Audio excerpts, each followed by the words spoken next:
A teenager is dead. He is dead through no fault of his own. He is dead because another man made assumptions.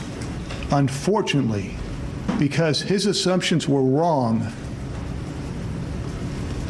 Trayvon Benjamin Martin no longer walks on this earth. That's how closing arguments began in the trial of George Zimmerman, who is charged with second-degree murder in the killing of Trayvon Martin. Mr. Zimmerman has pleaded not guilty, claiming self-defense. Prosecutor Bernie De La Rionda spent the better part of his 2.5-hour presentation focusing on the discrepancies in Mr. Zimmerman's account of the night in question. He decides to go back to the car. When this man came out of the bushes, you will see that he changes that and he catches himself. He didn't realize originally that he had shot the victim. Well, if he's in such fear and he doesn't realize he shot him, what the heck is he doing holstering his gun? He originally told the police over and over, before and even after this interview, he didn't know the name of the street. And then when they just kind of let him talk, he gives the name right there. I mean, it's common sense. There's only 3 streets and he's lived there 4 years. Possibly the most important thing that happened today was the prosecution successfully getting a lesser charge included for the jury's consideration. So the jury can now convict George Zimmerman of second-degree murder, or it can convict him of the lesser charge of manslaughter in the first degree, or the jury can acquit him. Closing arguments for the defense begin tomorrow. Joining me now is Lisa Green, attorney and legal analyst. Lisa, great to have you here. My first question to you is, how significant was getting the lesser included charge? What's the difference, the burden of proof, between getting to the manslaughter charge and getting to the second-degree murder charge? It was a significant aid to the prosecution, Chris, and the big difference is malice. What was going on in George Zimmerman's mind when he shot Trayvon Martin? Did he have something close to a malicious intent to kill him? Much higher burden.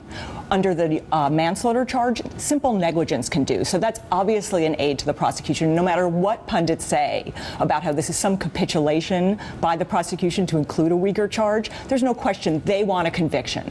And this is a better way. And under the context of the burden of proof being what it is, beyond reasonable doubt, you don't want to create a forced choice if you're in the prosecution between letting him walk entirely and the second-degree murder charge, which requires them to prove beyond a reasonable doubt a state of mind that seems to me, as just an amateur viewer of this trial, a difficult thing to establish. Right, but take note of the defense's decision to want to sort of roll the dice there and say, we'll go for either second degree or nothing. A dramatic move, but it indicates a sort of confidence they have that they've got what it takes to acquit George Zimmerman. There were 2 main themes of the defense closing, the prosecution's closing today, I'm sorry. The first were the discrepancies that we saw De La Rionda just talking about there.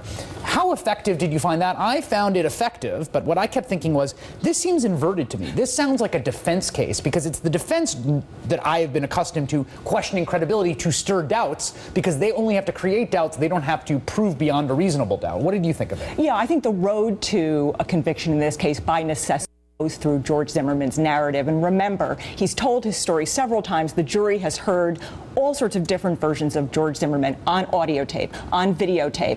What do they have left? To challenge the discrepancies, because at the end of the day, to use a tired cliche, the jury is left with those narratives. Where was the affirmative narrative that the prosecution could put on in this case when Trayvon Martin is not here to tell that story? And that's exactly what's so frustrating, of course, about watching this entire thing. You have 2 people, the only 2 people who were there, one survived and one is dead. And so you have that one person's account.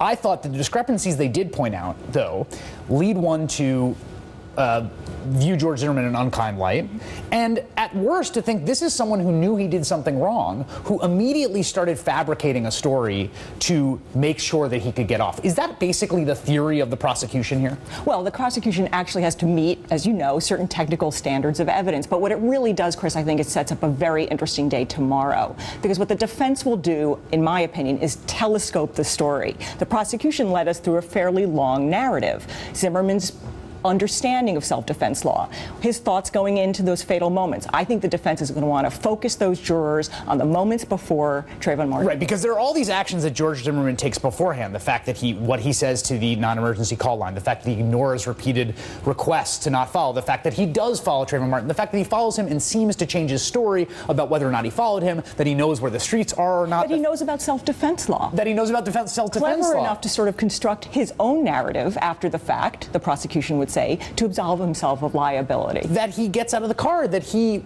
perhaps stalks this young kid who's done nothing wrong. All of those were included today. We got the full timeline, and the idea was to create a notion of someone who does have kind of this malice. Here, let me play a little bit more of the closing in which they invoke some of the language that George Zimmerman used on that night and the following day. Take a look. They always come around at nighttime. They being, pardon my language, the or the punks that are committing these burglaries. Again, going back to that assumption that he made originally when he profiled a 17-year-old boy.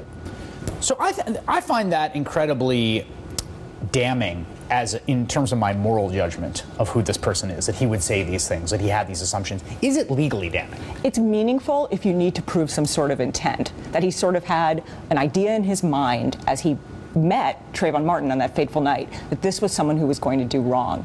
And it's critical for the prosecution, for jurors to really understand Zimmerman's mindset. That way, I would think, no matter which charge they consider. So tomorrow, what you think we're going to see is shrinking the timeline and focus on the 40 seconds, which is what has been invoked in testimony, of this struggle that happens. Well, there's that, and there's also some witnesses that, of course, we didn't hear very much about today. Significantly, that particular neighbor who testified, and he, remember, knew neither of the parties involved, and testified he thought George Zimmerman was under attack. And I think you're going to see the defense reminding jurors of his testimony because it was so almost central casting credible. Quickly, what's the standard here for self-defense? I mean, it cannot be the case that just because you have some paranoid delusion that someone's going to kill you, you can kill them and walk, right? What is the standard? Here's a good way to look at it. Put yourself in the mind of a juror sitting in that jury box.